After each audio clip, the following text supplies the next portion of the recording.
Hi guys, welcome to my channel. In today's video, let's talk about part 1 of Indian Constitution, Articles 1 to 4. So, as I said in the previous video, parts are nothing but a chapter in the Constitution. So, part 1 of Constitution contains Articles 1 to 4. Article 1 to 4 mainly talks about India's territory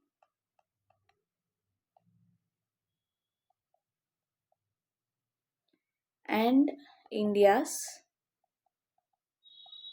union. So, Article 1 to 4 generally talks about India's territory and India's union. So, what is Article 1? Article 1 states name and territory of the union. India, that is Bharat, shall be a union of states. So, India is nothing but a union of states. That is what it means. So, we have to specify what is the meaning of union of states, because we have heard that USA is a federation of states. So, what is the main difference between union of states and federation of states? Why is India not called as federation of states? So, basically, union of states means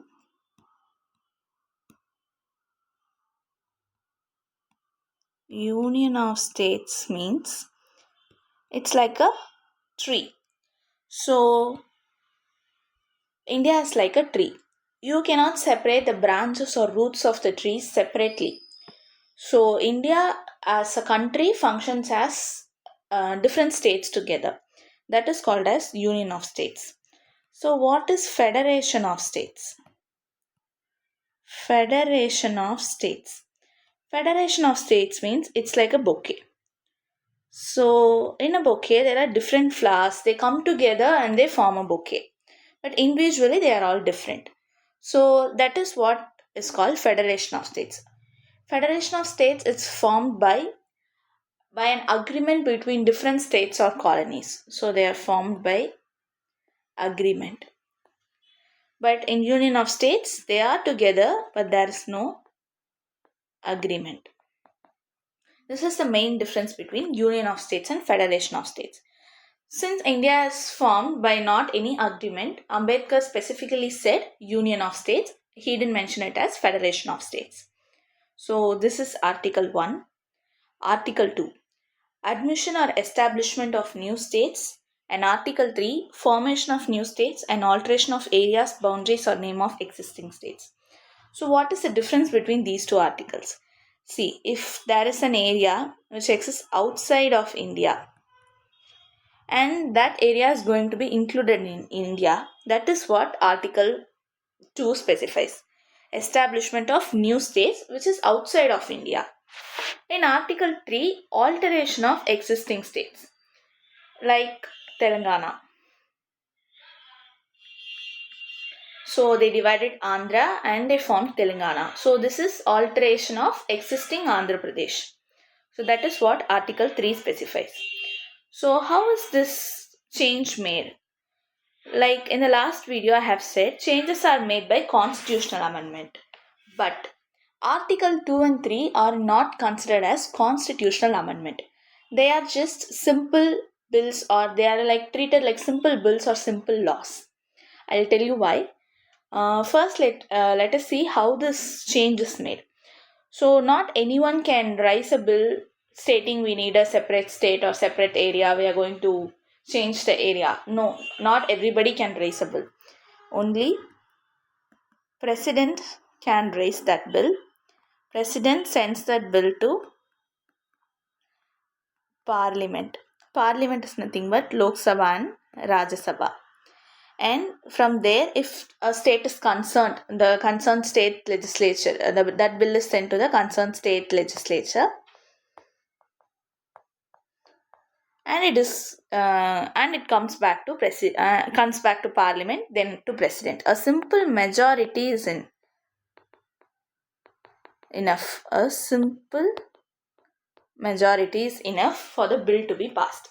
If the state legislature does not like dividing the area or altering the area, they can just tell their opinion, but the final decision ultimately lies within the hands of president. If president thinks no, I'm going to change the area, I'm going to diminish the area or increase the area, it's ultimately the president's decision.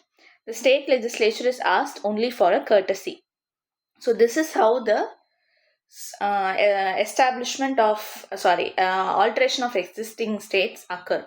So president passes the bill to parliament, and in parliament, a simple majority is enough to pass the bill. Okay, next, article 4. Laws under article 2 and 3 to provide for amendment of first and fourth schedule. So, if there is any change in Article 2 and 3, I mean, not change, if we are making any changes in Article 2 and 3, like we are going to establish a new area, new state, so that automatically changes the first and fourth schedule. So, what is first and fourth schedule? First schedule is nothing but name and territory. Fourth schedule is members of the Rajya Sabha. So, members are decided on the state's population. So, that also changes. So, and in Article 4, uh, laws made under Article 2 and 3 should not be considered as constitutional amendment under Article 368. So, why this change is not considered as constitutional amendment? See, constitutional amendment is like a very, very big process. For example, how do I say? We are in school. The exams are usually conducted for 100 marks. And for a change, the principal said, no, from hereafter the exams are going to be conducted only for 50 marks. And he sent a circular. Here, the principal does not need to ask permission to anybody. It's his decision. That is like simple bill or simple law. So now take constitutional amendment is like a very big change. For example, before CBS, like years back, when CBSE conducted class 10 board exams, the grading system used to be CGPA, but now it's based on marks out of 500. So from CGPA they have changed to marks. This is a change like changing the entire grading system. It does not lie in the hands of a principal, it lies in the hands of very big parties. So that is what is called constitutional amendment. Now changing the area or adding the area or new state, whatever it is, let us not treat it like a constitutional amendment, is what Article 368 says. Let us treat it as just simple bill or simple law. That is why it is not considered as constitutional amendment. Now the extra points we have to remember here is Berubari case. I don't know if I'm pronouncing correctly. Berubari case 1960. So what is this Berubari case?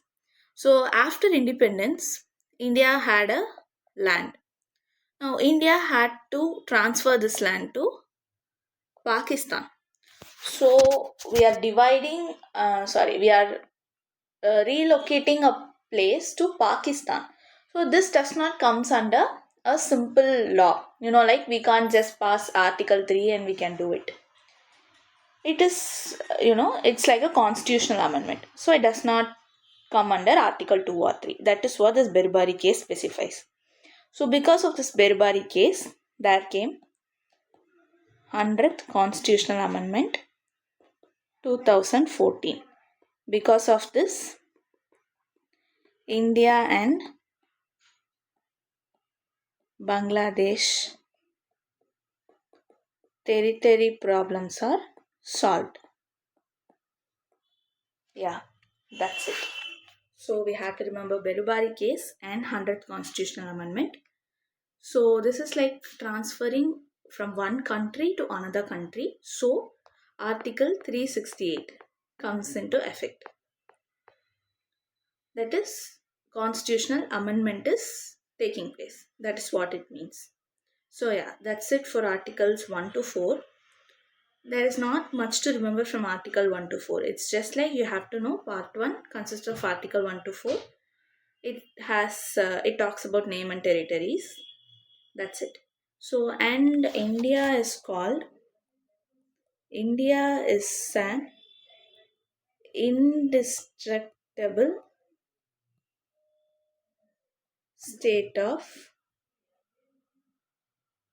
destructible, indestructible union of destructible states. So, what is indestructible union of destructible states?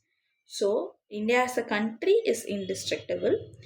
Destructible states means we know, like we change the area and state, that is why it is called destructible states.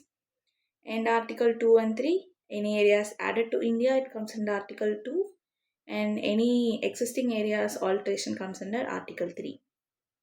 And how the bill is passed. It starts from president to parliament and it requires a simple majority. And Article 4 states that any change in Article 2 and 3 provides for an amendment in first and fourth schedule. And then we have to remember about Birbari case and 100th constitutional amendment. That's it. In next video, we'll talk about part 2. And thank you for watching.